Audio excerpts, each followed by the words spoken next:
Hi, welcome in the episode number 19 of Euro 2024 Mastermind. Today's team that we'll analyze will be Slovakia. It's their third Euro in a row. In 2016, they even advanced out of group stage.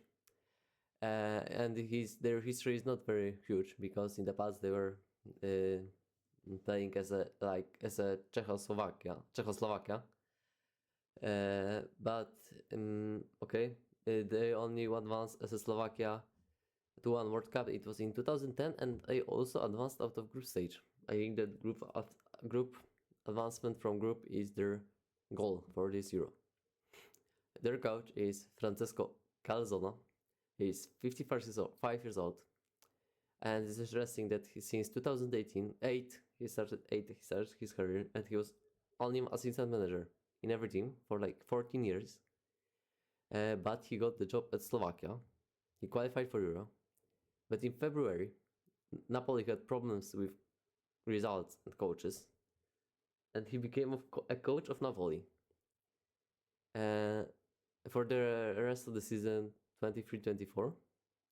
And he was first coach in Serie A history that was at the same time a club manager and a foreign national team, like not a manager of a Italian team and Italian manager, but he was a manager of Italian team and a foreign country like Slovakia.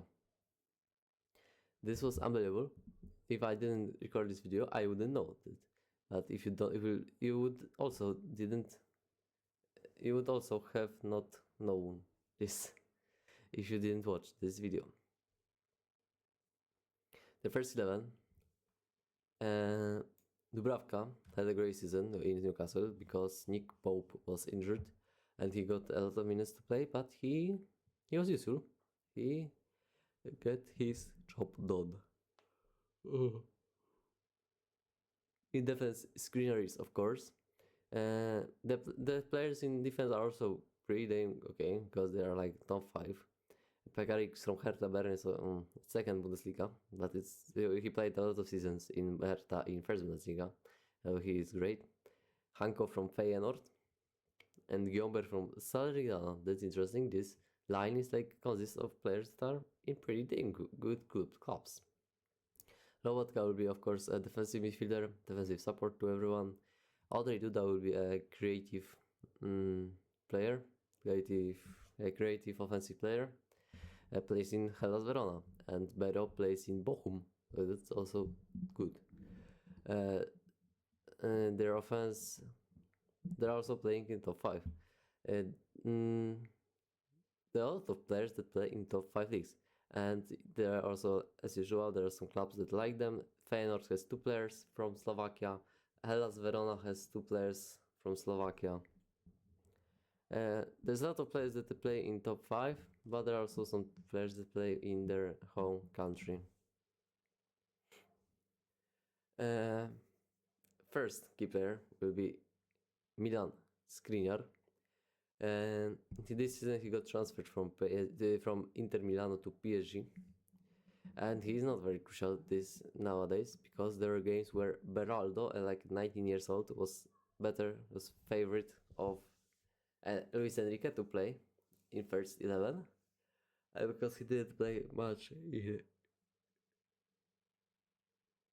didn't play in important games. No, he didn't play with 2 games with Barcelona in quarterfinal, 2 games with Borussia Dortmund in semi-final, or he didn't play in a France Cup final.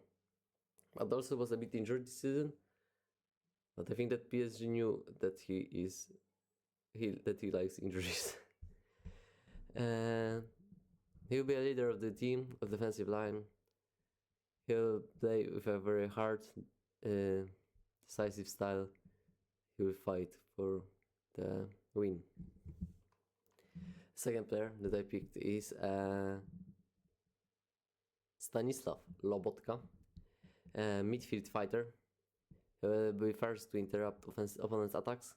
Big defensive support for defensive line and for Andrzej Duda, that he don't have to run a lot.